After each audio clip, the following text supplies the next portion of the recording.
right, hey, welcome back to another episode of the Peanut Gallery. We have with us a very special guest this morning, Ryan VandenBussche. Welcome here. Thanks for having me. Yeah, no, it's an honor. You know what? I always wondered what I would feel like. You know, I've only met one NHL player before you, just so you know. I'll tell you a story. So I met Darcy Tucker. Do you know Darcy at all? I played against him once, and he tried to put me into the turnbuckle of where the glass comes down and meets the bench. And, and I didn't really appreciate that. Oh. Darcy, what are you doing? Sorry for triggering you there. No, it's okay. No, we met you just brought a flashback. I can see in your eyes. You're like, oh. On a side note, if Darcy wants to share his side of the story, please connect with the Peanut Gallery. I met him at an airport once. I was so nervous.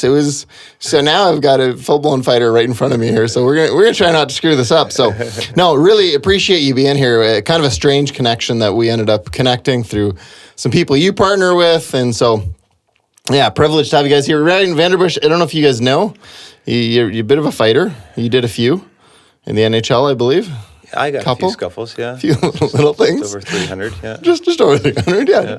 YouTube it, all right? Yeah. So tell us a little bit about yourself. Who are you? Kind of, how did you, or you're from around here, obviously. What do you do right now? And then we'll go back to the NHL stuff here in a bit. But what are you doing now? Yeah. Well, I'm a husband, I'm a father, and I've got two young kids that are, 15 and 16 years old, and they're playing minor hockey, so doing that thing, coaching my one kid, and I'm selling real estate with my wife. My wife is, we're partners in real estate, and that's what we do. It's our main gig. And we're both in the health and wellness space as well. And we partner with some pretty awesome farmers around here. And we're growing some hemp as well. And got a commercial license to cultivate cannabis and process it and sell for medical purposes. So, yeah, my next life will be health and wellness, and that's my mission is to make alternative medicine for people more easily accessible, I guess you could say. Awesome. All right, so let's go back a few years before then, kind of how you ended up getting excited about doing this. But before we get there, one quick question. What's it like coaching now? Like, does your son or daughter follow after any of the scraps? Or what? No. I was never... I kind of evolved into that role as I got older. It's just that's a whole other story. But coaching is great with the kids. It's great to have kids play team sports where they can. There's a lot of parallels in kids' sports and professional sports to the real world, right? Being accountable and showing up on time and working hard, just doing your best. And those are the messages that we want to pass on to our kids. So when they go into the real world and get a real job, they're not going to be late going to work for the first day or ever, show up 5 minutes early or 5 minutes late. So no, it's a great thing. And I love it. And those kids are 15 years old, so they're at that transition right now, right? Where sometimes girls and parties are more important than a game or a practice on a Friday night. And so it'll be challenging. We just started this. Well, we won't start the season until November 1st, but we just picked a team, so now we're just doing some practices and some exhibition games, and should be fun. Awesome. Do you find it hard coaching your own kid? What's that like? Oh no, I've coached him since in minor hockey since. They're peewee, or sort of novice Adam peewee, and took a couple years off. They went off to Brantford to play some, higher competitive hockey. Yep. And my daughter went to Stony Creek for a little bit, and then now they're back more here local, and it's fun. I think they like me as a coach too, so I wouldn't do it if they didn't want me to. Right. Awesome. Okay, so tell us a little about your background. You from here locally? Is this kind of where you're originally from? Yeah, so I grew up in Delhi, and a little hamlet called Lindog, and then I grew up in a tobacco field. My family, my grandfather was born in 1902 in Belgium. Then he immigrated over here in the mid-20s, and then started growing tobacco. So then basically I'm second generation Canadian. And worked on a lot of different farms growing up, and Delhi was what I consider my hometown. So how'd you get into hockey then? How does that? That's just what a lot of people do in our neck of the woods. My dad was a huge hockey fan, number one. So he was a goalie. He said he was never any good, but he just loved the game. Yeah. And he was always involved in hockey with there's a senior A team in Delhi called the Delhi Langton Leafs, and they had a few different names. And so I kind of hung around that atmosphere a little bit, and I took a liking to it as well. And just from practices and just being around these old ex-pros that came back to play in this beer league, basically. Yeah. And so it was a lot of characters, and for some reason I took a real liking to it. And did I ever think I was going to play in the NHL? Absolutely not. I just loved the game of hockey. And then, someone told me, my father, he said, well, if you want to play at the highest level, then, you want to be able to play junior B when you're around, 16 years of age. And that's when you want to start trying out for that type. So I went out and tried out for a couple of junior B teams, and sure enough, I made it. And then it kind of, went on from there. So, because my kids and a bunch of kids that I know out here, everybody who plays hockey is hoping to live that dream. So now kind of when you look back, and we'll get more into this, but when you look back, what are some of the things you'd say to a bunch of kids who are listening now who are at those shoes? Like my kids, my youngest is 10, that's playing right now. He has dreams of it, and I know a lot of the kids do. What advice would you give to some of them as they're listening, kind of as they're pursuing that? Work hard and have fun. Listen to your coach. Whenever I drop my kids out to the rink, that's what I'll say to them. Work hard, have fun, and listen to your coach. And hopefully you got a good coach. Yeah. But, you got to enjoy it. You can't, this is nice to have a long-range goal. Sure. If I thought of the NHL at that age, I don't think it would have happened, right? You have to have that passion. It's got to be in your heart. Right. And that's what's going to make you want to, work on your own. After school, I would come down and I would shoot pucks against the net that, my parents wouldn't buy me. I had to go find some construction netting and tape it to my old net that was wrecked. And, you just find a way to work on your game. Yep. And because you love it. And then you get noticed. And then if you're, you work hard and you have fun and you listen to your coach, the sky's the limit. I can see you reminded your kids of that a few times. And you have a good coach, darn it, listen. Sometimes I'm on repeat sometimes, right? Yeah, well, you got 17 kids on a team, right? They're not always listening. So I say, guys, I'm going to repeat myself until you just do it automatically. Don't mind me. I think as parents, we all feel like that half the time with our own kids. We're like, let me say this one more time, and one more time. I have a question. First time on the ice. What arena, and what do you remember about it? First time on the ice or first NHL? Yeah, first NHL game. Yeah, do you remember? Oh, yeah, I remember very clearly. So I was playing with the Binghamton Rangers, so that's the New York Rangers farm team, and that was in 1996. That was when Gretzky and Messier and Mike Richter, the goalie, was there, and Brian Leach. It was a lot of Hall of Famers. Colin Campbell from Tillsonburg was my head coach then, so I got called up, and then flying to LaGuardia, and the car picks me up and takes me downtown to Madison Square Gardens, and we're playing the Islanders that night. And they weren't sure if I was going to play or not, but I was going up for warm-up. But right when I walk into the arena, or right into the dressing room, the first person I saw was Wayne Gretzky. And he comes up to me and he says, "Ryan VandenBussche, nice to meet you. I'm Wayne. How's Delhi treating you?" And nobody that I ever played with knew where Delhi was, but because he's from Brantford and he was already prepped, I was getting called up. So that was a really cool introduction, I thought. And so the best hockey player in the world referencing Delhi. So we went up for warm-up that game and never did play, but then the following night, we played in Buffalo. So my first game was against the Buffalo Sabres on, I think it was like this middle of December in 1996. And yeah, I remember that one. I remember sitting on the bench and looking to my left and Mark Messier, and I'm sitting between Wayne Gretzky on my right. And I'm like, whoa, I was 6 years old when these guys broke into the league. Yeah. So I grew up watching these guys play. Was Dominator right? playing for Buffalo at the time? Yes, he was. Oh, man. Yeah, he was playing that game. Oh, man. Yeah. So that was fun. It was. I remember my first shift. I felt like I was floating on the ice. It didn't seem real. Warren was the same way. So it was a pretty neat experience. And then you just never know how long. So because some people just get one token game, right, and then they're gone. So I enjoyed every bit of it, and I ended up playing 11 games that year. And then the following year, I made the team from the very beginning. And then I was traded to the Chicago Blackhawks, where I was there for 7 years. So what's junior hockey like before we? Yeah. Got jumped a little bit ahead of the game. But I also want to point out the age difference here. You can definitely tell Patrick is in his age category there. What? I know every guy. No, I'm just. It was. I know cool. every guy We were on there. those It was teams nice. he's talking about. I appreciated it. So were you a hockey fan back in the day, or you still are? Oh yeah, Or- I was following quite closely back then. yeah. He likes the Oilers now, so I don't know what that tells you about him, but it is what it is, right? You know, I don't really watch a lot of sports right now because I'm either coaching, running the Right. kids around, or doing my own thing. So it's hard to get into it. But yeah, I know when I was playing it, obviously, you have to be a student of the game. I knew every single player on every team. I knew how every fighter fought. There's videos you could watch it, and I studied the game. It was good. But now it's a whole nother ball game. It really is. So junior life, what's that like? Junior was really interesting because you're moving away from home, your family when you're a teenager. So 16, 17 years of age, and you're going to a city that you're not familiar with. You're going to a new high school that you don't know anybody with. I got my teeth knocked out my second day of training camp, so I had to when I made a team, I had to go to a new high school didn't know anybody on my team, obviously, and then nobody at the school, and then no front teeth. I had to learn how to speak again. Is there a good story behind that? I made a team.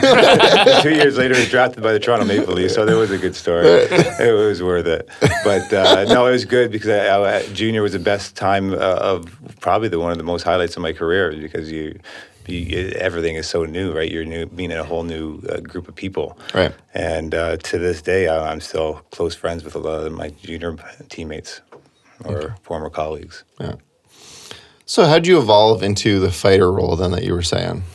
Is that something you came in with right away, or is that No, like fighter, pugilistic skills, whatever you want to call it.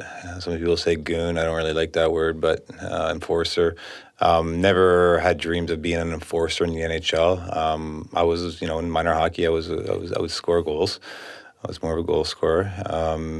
And then I was a good skater, and I was a physical player, right? Yep. So when you're a physical player and you finish your checks, and you're always told to finish your checks, and you clean, and you did that, and now you make a junior team. So now I'm a 16-year-old kid playing against, between the ages of 16 and 21. So you go in on a good forecheck and you finish the check on an 18, 19, 20-year-old. They don't like that. And fighting is legal, right? You're allowed to fight. So, of course, I didn't back down. And I had an older brother that was 16 months older than me. Mm-hmm. And so I was used to taking a beating. When I was younger, we fought quite a bit. For some reason, we didn't see eye to eye always, right? It wasn't until I reached puberty where I could give him a beat. Yeah. So I wasn't afraid to take a beating because I was used to that feeling. It didn't really hurt to me. So anyways, so I ended up, standing up for myself and did okay in that category. And then, because I could skate and I just worked, I wasn't the biggest guy, but I was aggressive. I was in the corners and, what I made up in size, I made up for in heart. And, it was good. And so then I go to a junior A camp, same thing, I don't know if you ever heard of Owen Nolan. Oh, yeah. Yep. So Owen Nolan was drafted by the Quebec Nordiques first overall. So he was a former Cornwall Royal, and that was the team that picked me in the 14th round. So I was a very late draft pick that was never supposed to make that Cornwall Royals team. So before Owen went to training camp in Quebec, he came to our camp in Cornwall. And, we're playing these inter-squad games, and I was playing against him. And so I ended up catching him with his head down and knocked him out. And it was a clean hit. And so he missed the first 3 months of training camp in Quebec and with a concussion. So I ended up, then the Cornwall team tough guy, of course, comes after me. And we end up fighting, and I do fairly well. And so I ended up making that team just because of my pugilistic skills, I guess you could say. Sounds very sophisticated, doesn't it? And then, of course, you got, and that's you can't just have a one-dimensional player on the ice. Right. You got to work, you got to be average at everything, pretty much, and then bring something else to the table that's a little special, I guess. And I guess, the pugilistic skills were was my extra tool in my toolbox, I guess you could say. And in that, nowadays when you watch hockey, it's not nearly as big of a role, but back in the day, that used to be a huge thing. Yeah. Every team had them, and it's interesting. I was never a fighter. I would I would have lost every one of them. I didn't have those pugilistic skills. Is that what you call them? Yeah. But when you watch a game and when the fights are going on, like the crowds are going crazy. Like people loved that kind of stuff. It's real, and some people didn't think they were real. Right? Yeah, no, they're real. When you win a fight, you're still losing because you're still getting hurt, whether it's your knuckles or you at least took one punch. It's looking back, it seems pretty sadistic to allow two grown men to stand there and beat the shit out of each other. You know? So but again, there's. There is purpose for those. You have to have some toughness on your team too. It's almost like the police in the streets. You can't just have people running around, just not respecting things, and that's the quickest way to turn that around. Right. Well, and that's always the quickest argument for having the fighter on there because people go off the star players. Right. And at the end of the day, for you, this is a job. Right. I mean, for a lot of us, when we look at it from the outside, we're like, oh, the NHL. But when you're in it, you were talking about some of the, cross checks and all that. That's real damage. That does real pain, getting hurt on the job. So you did a lot of fighting. So what is, from a physical standpoint, what effect did that have on you? So, I played 14 years professional hockey, and, I sustained throughout that time period, 12 concussions. I've had a total of, not 12 concussions, 12 surgeries. But, recently I had a couple more surgeries. So 14 surgeries I've sustained. And the majority of them are all hockey related. Sustained north of 20 concussions and had many broken bones along the way, cheekbones and, your nose and few times. So there was a lot of it was like I was in little car crashes all the time. I had doctors tell me they put this dye through me, and then this dye goes to all the inflammation, and it's like this is my second year pro in St. John's, Newfoundland, and doctors didn't know I played hockey and at the time. And then he thought I was in a bad car accident. Like, every game is a little bit of a car accident, I guess you could say. So. It's a rough game, but you have to recover. Taking care of your body is so important, and having the right types of medicines to be able to heal with is huge and crucial. What was the attitude in the NHL at that point towards all that? Like, because nowadays, I mean, you got concussion protocol, you got so much stuff, and I don't know how much they actually adhere to it. At the end of the day, it's still an industry, and they're trying to make money, but.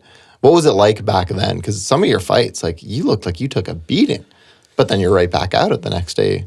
Like, was that a big deal? Did they care? What was that like? Do they care? Yeah, they care because they pay a lot of money for their product to go on the ice, right? And they will fix their product, and if you can't play, then there's someone that's going to take your spot. It's just that simple. It's hyper competitive, and if you're not ready to go, then you're gone. So, the NHL is guided by the federally licensed rules. The legislation is put in place with regards to how we treated our bodies.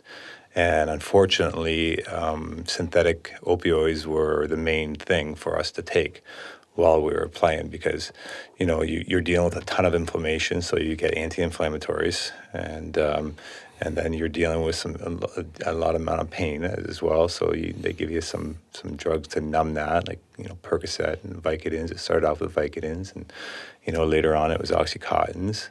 And then you're dealing with a lot of time changes as well because it's an 82 game schedule plus 10 exhibition games and then your playoffs. If you make playoffs, so to sleep at night, they give you what's called an Ambien. So I mean, these are drugs. These are synthetic drugs that are not natural to our bodies. They block the pain receptors in your brain and tell you that you're not in pain, and they do work. And that's what's scary about them is they have a purpose maybe for after surgery, for the first day or two, but unfortunately, professional athletes have access to those types of medicines at will, pretty much, and they get abused. And there should be other alternative options like CBD and cannabis that is 100% legal. So it's slowly changing now. I thank the Trudeau government for legalizing cannabis and opening up the doors to more science, so we can actually back up what the anecdotal evidence is saying. Right. THC, CBD, it helps with pain and gets rid of inflammation. And if you get rid of inflammation and you increase circulation, then you're going to feel a lot better. So that's the biggest thing now is a healing journey that a lot of people are on right now, because they want different alternatives, and they don't want to be told this will work and then there'll be a ton of side effects, negative side effects, that now you have to take another drug to fix that side effect type thing. So we want to heal the cause, not the symptom. A lot of these synthetic drugs heal the symptom, not the cause. If that makes sense. I just have a question from over here in the peanut gallery. So, like, in the grind, when you're grinding it out in the season, and I mean, it's tough. You've had some back-to-backs. It's been the hard part of the schedule. What kind of like regimen would you be on for painkillers? And like, as a team, like on average, how many would guys be like popping pills, dealing with pain, dealing with sleep problems, dealing with like where would you have been at? And then maybe as a follow-up, how much CBD would have replaced that in a more simplified way? Like, if we were to have that option today. Yeah. So the last number of years of my career, and I'm talking like the 03, 04s and 5s and 2000 pretty much. It was not uncommon to, after every game, you're taking a couple, say, Percocets, and then you have to eat after, so you have a couple beers with that, and it's just the mindset of like, alcohol is a depressant, but you have that, and then you feel absolutely no pain, and then you get home at night, you're all wound up from the game. You usually take an Ambien, because this is happening on average 3 to 4 times a week. It's usually on game nights, right? And then some non-game days you're also doing the same thing. If you're having issues sleeping, you're going to take an Ambien because it gets you to sleep.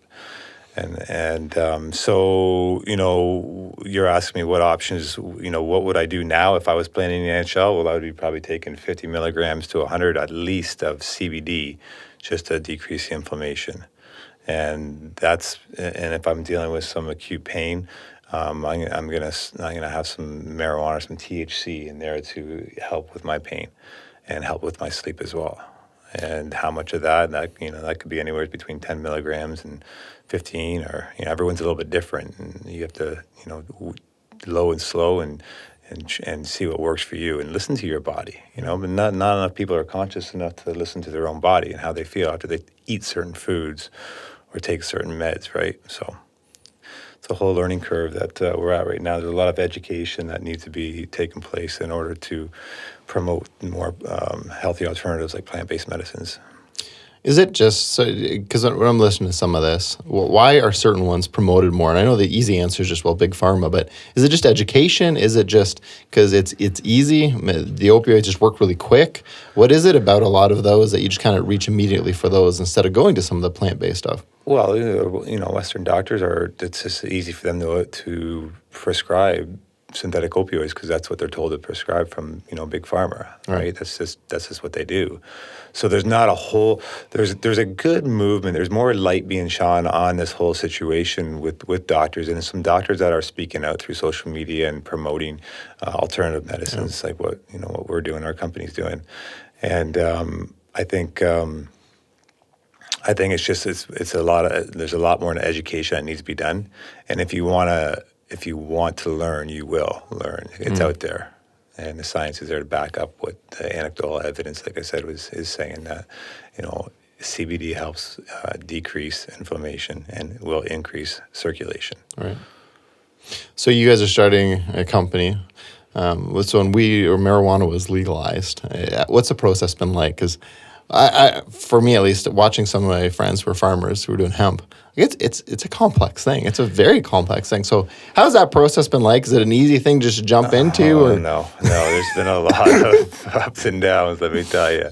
But we have a lot of good people on our team. And we all have different backgrounds and reasons why we're in it. And I love the team that we're with, number one, because we all have good chemistry and good camaraderie. It's just like any other sports team, right? You go through different teams that that if there's a cancer on a team, what do you do with cancer? You cut it out and get rid of them. So there's no different with our team. So we love everybody that we're with. We have the same mission and vision. But has it been tough? Yeah, it has, because there's just different legislation in place right now on how we can disperse the CBD and grow it and this and that. But it's coming. We are poised and ready to go when it does really take off. And we're growing some CBD this year as well. And it's fun. We had a good group of guys here.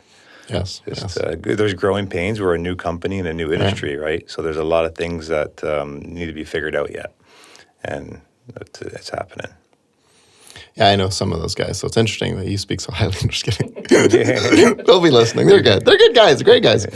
What was the transition out of NHL to what you're doing now? Like, how do you, because it seems like, you grow up, and I guess for you, maybe it wasn't just your whole dream, but for a lot of kids, that's their whole thing. So once that's over, so how do guys transition out of that, and what did you transition to? Yeah, it's not an easy transition for the most part, because it's something that you've done your whole life, right? From the time you're 5 years old, and then I was 34 when I retired. So, but I had a bit of a forewarning with the lockout year in 04-05 season, and that was when I canceled the season right around Christmas time. I was like, holy sh!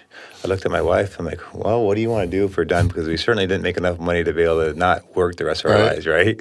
And so we decided pretty much then that we'd probably get into real estate. My father was a realtor. He's been in the business for over 30 years at the time.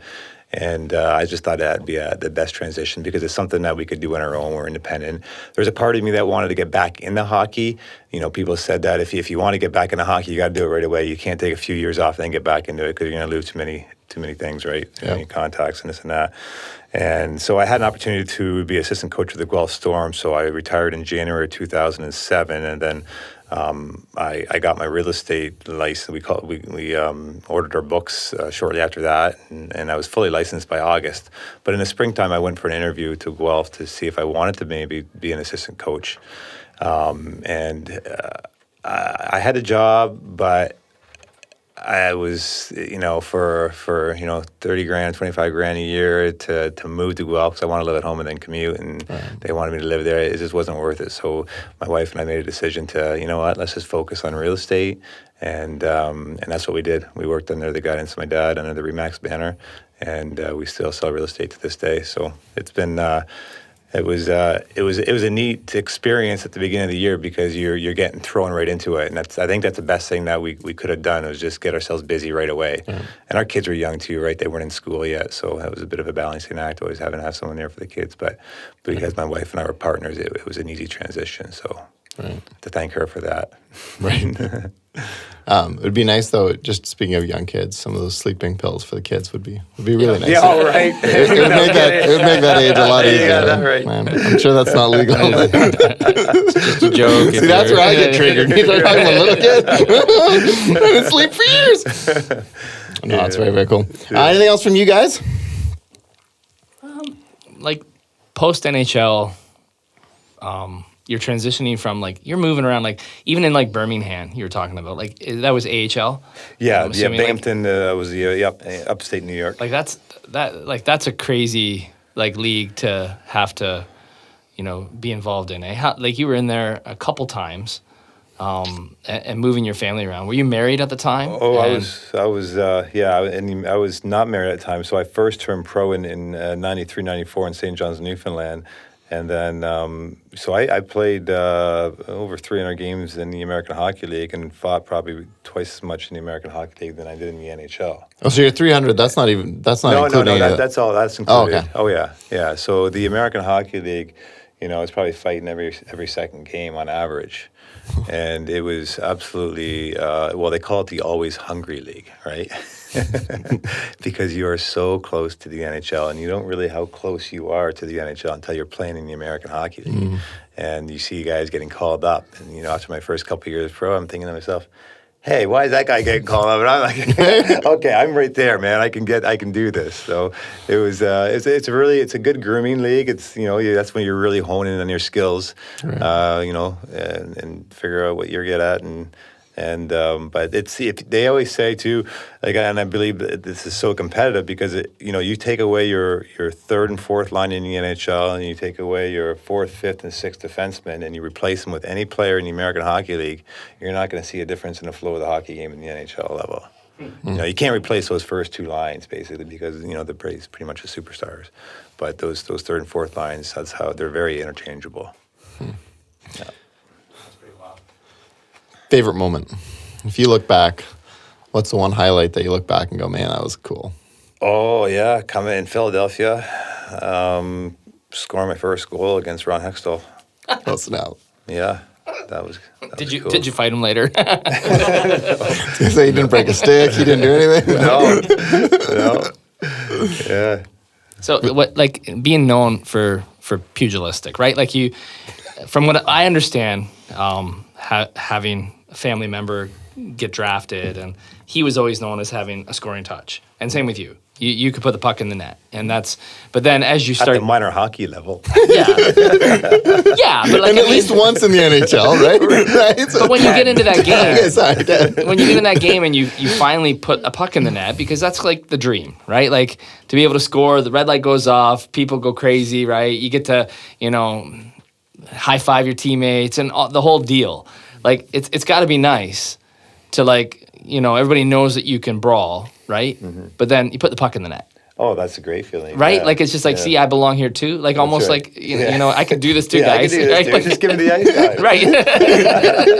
I'll be first line if you let me. Shoot. Hey, my coach almost had to figure it out, but at the last game I played with the Chicago Blackhawks, I usually averaged between 4 and 5 minutes a game with Chicago. Well, this last game that I played in Dallas, I played 16 minutes, and I got 2 goals that game. Unfortunately, it was my last game, but I'm like, Jesus, why couldn't you play anymore? You guys have been missing out. Yeah. Like, unbelievable. So what was your favorite team to play against, and why? And like, what made those games fun in comparison to playing with other teams or against other teams? Well, when I was in Chicago, I really enjoyed playing against Detroit Red Wings because there was such a big rivalry. And when Detroit came to Chicago, the United Center is a huge arena, and it would be completely sold out. And it was just always an exciting game. Yeah. So, as a parent of very competitive kids, what advice do you have to parents? Because right now, the sports world has changed a lot. And everything is year-round, and everything is intense. What advice do you give to parents who are trying to parent their kids through that stage? Yeah, that's a good question because I think your kids should be athletes. You know what I mean? Don't get stuck into one particular sport at such a young age. I don't think I ever went to hockey school until I was probably 16 or 15. It was... and we start in September and we're done in the spring. And I didn't have as I was getting older, where if you're playing year round, you don't get that break. You don't really get to build that passion for the sport that you like. So when your kids are young, try to get them in all sports. They're going to find out what they like and let them do what they want. With regards to sports, as long as they're playing a team sport. I'm just a big believer in team sports, right, just because of like what we talked about earlier. Mm-hmm. So, and then once you reach puberty, your kid's got to make a decision on what sport they want to focus in on, and then you nail it down on one of those sports, and you can zero in on. And yeah, that's pretty much the program. And let them, some parents want to live through their kids, you know what I mean, because maybe they didn't do it or whatever. They don't want to see that. Yeah, I get that, and totally, but it's like they're going to have their own thing and passion, and just as long as you keep it fun and light, I think it's the kids they're pretty resilient and can do anything. I just find it interesting listening to you because when you were saying like you're at home, you're not going to extra, clinics and all that jazz. You're fixing your own net, all that that natural passion, and yeah, it's a challenge because you want to give your kids that, but if your kid doesn't have it, yeah, you can't force it. It's just the other, but you give them the opportunity by playing different sports, right? And then they figure out and it might be music, right? And we back a charity called Sticks and Picks, so we get back to grassroots hockey and music within our community, cool, for kids aged between 6 and 12. So It's Is it just something you guys came up with, or is that? something I dreamt up one night, and I just made a logo up, and then I got our hemp partner Bill Nightingale involved, and we did some charities and had some. I had Ron McLean come down and do like a hot stove and a few other. Wendell Clark was down, so did a hot stove night. Yeah, Darcy Tucker wasn't. no Darcy. No Darcy. So speaking of so married life, how was it for your wife? Like when you guys got married, I mean, obviously your career was getting closer to the end when you were starting to have family, like 04, 05, in that range. What was it like for her? I mean, she knew what your role was. And she, like, the expectation is, all right, he's going to go on the ice. Oh, look who's Bashir's here tonight or whatever. I know what's going to happen. Like, I mean, it must have been hard knowing, like, the person that she was connected to and that she loved, that, I mean, your job was literally to put yourself in a very precarious place. Like, that must have been tough for you guys sometimes coming home to that. And yeah, she liked hockey, and she liked the scrappiness of hockey. She liked watching the fights, but then when she started dating me, she realized it was real, and didn't like it at all after that. So she would always joke with me, at the United Center. She'd be sitting with a bunch of the people around her, and she always would say, "Okay, Ryan's going to be getting in the fight right here." She always knew, right? She knew how things worked. And then after this fight would happen, then she'd have to go out and have a cigarette. And then take care of me when I get home. yeah. So the CBD is as important for the spouse as it is the players. What you're trying to say. Okay. It's a joint effort. Is that what we're saying? It's a joint effort. I like the way you think. Absolutely. I don't even know where to go with from that. It's good. No, it's good. It's just got to be hard. I mean, like 100%. You're watching that take place, and like she knows it's a season of time, and that it's she knew who she was marrying. Yeah. But still, it's different when you're actually like watching the person you love, give and take. Get their ass kicked. Well, I mean, Really. I don't know if I ever saw that happen in any of the videos I watched, but I mean, you could hold your own, but at the same time, anything can happen, right? Like you 14 surgeries, like that's tough. Was it just your brother's beatings that helped with preparing? Because I'm just thinking there's some older brothers listening to this going, see what I did for you? Yeah, right, see what I did for you? Yeah, exactly. I really... Did you ever train for any of that? Like, is that stuff happen, or is it just you go out there and you swing and... Well, yeah, as you get older and you realize, it's a tool that could be used in your job. I guess you do work on your skills a little bit, and you do certain tactics and hit heavy bags, and take some lessons how to be a more efficient puncher and balance and all that. There's a lot of things involved. It's not just grabbing on a jersey and swinging. It's where to grab onto that jersey too. Right. And it all depends who you're scrapping, what kind of jersey does the guy have on. He's got a loose neck. If he's got a loose neck, you got to grab him behind him. If he doesn't, he's got tight shoulder pads on, you can grab him in front. If you don't want to fight at all, you grab him by the biceps just below where the elbows meet. There's so many different techniques, and that's what I used to do, is just study all these different techniques, and it all depends who I was scrapping is how I would adjust But for the most part, though, I would just grab the jersey and go. Who is the guy that you were most afraid to fight? Oh, you know what? The big lefties. Because I'm a lefty, and when I'm fighting a righty, it's just I learned my punches to be pretty efficient, and but when you're fighting a large guy that's got a longer reach, he can hold me out, and I can't reach him, but he can reach me. That's got to be a terrifying feeling. Like the Stu Grimsons and the George LaRocques, and the Wade Belaks. Those guys are. There's some big boys. Yeah. So out of those scraps, I've broken my nose 3 times, and that was from those guys right there. They were lefties. And you weren't touching them as they were swinging. Couldn't quite reach. If I can get a hold of you. You touched a few of them. Oh, man.